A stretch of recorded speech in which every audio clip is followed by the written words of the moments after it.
So what is your answer to that, that why we are limiting the coin sales so now, drastically? I see. How they think that, you know, so your question somebody is, wants to sell more right. coins. So your question is, some of us mine coins and they go to the internal exchange, Yeah. and some of us sell coins and buy coins. Yeah. So as one coin, as I say, is 1 year old, first of all, it's not like Bitcoin, it is not a liquid market yet.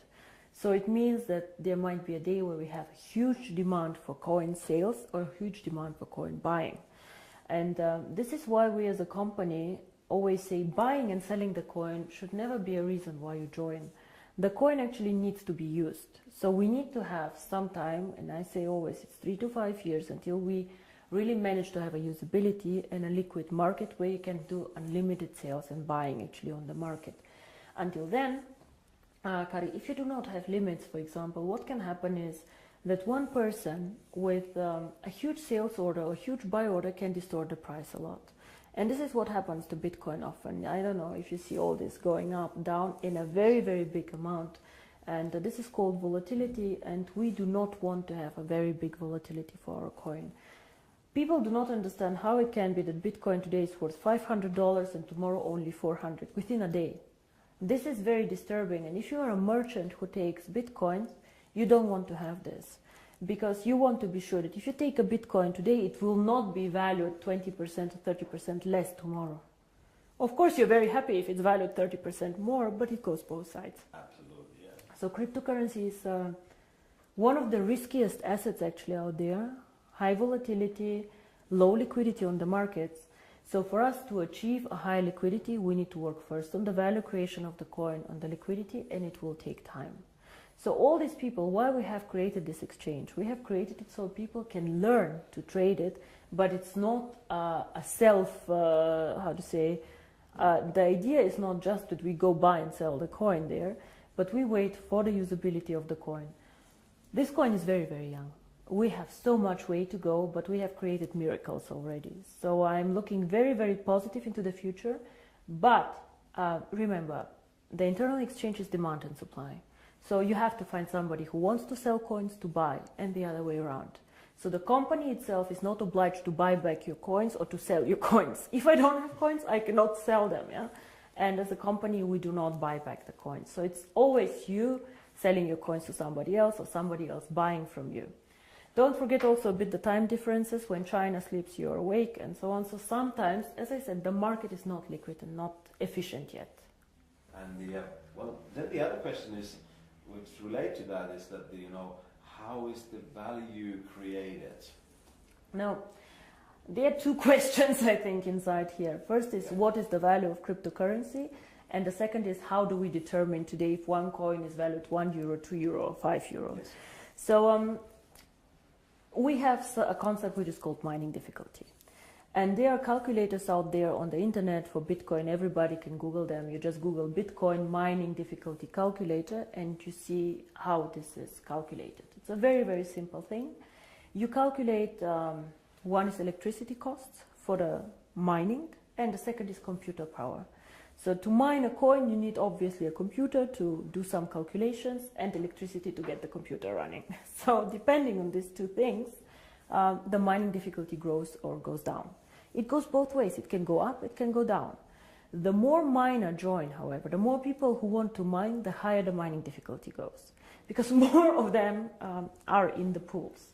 And this is, of course, what happens to one coin. So you can simulate this with these calculators. It's nothing that one coin invented. And this is how we today measure the value of the coin. Yeah? So we say if it costs us €5 to create the coin due to electricity, the servers and the computer power, this is what we think is the appropriate price.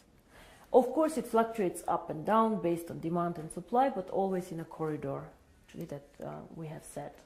So this is how we determine the price today. And the second question that you had actually is, but one day we go to the open market, so how do we know what is the value of this cryptocurrency? Why is Bitcoin worth $400 and not 1,000 or whatever? And here, in my opinion, there are two things how we determine the value of cryptocurrency. Cryptocurrency is not backed up by anything. We know this. So it's actually worthless. So it's not backed up by gold. It's not backed up by any other asset. OneCoin is not backed up, yeah? Bitcoin is not backed up. But there's still value inside, and I tell you why. One is, first of all, the brand. Bitcoin currently have a very strong brand. Everybody knows them, they were the first one.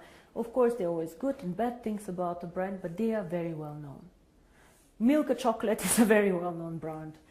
Procter & Gamble are a very, very strong brand. So the more people joining OneCoin and the more people speaking about OneCoin, the stronger our brand becomes.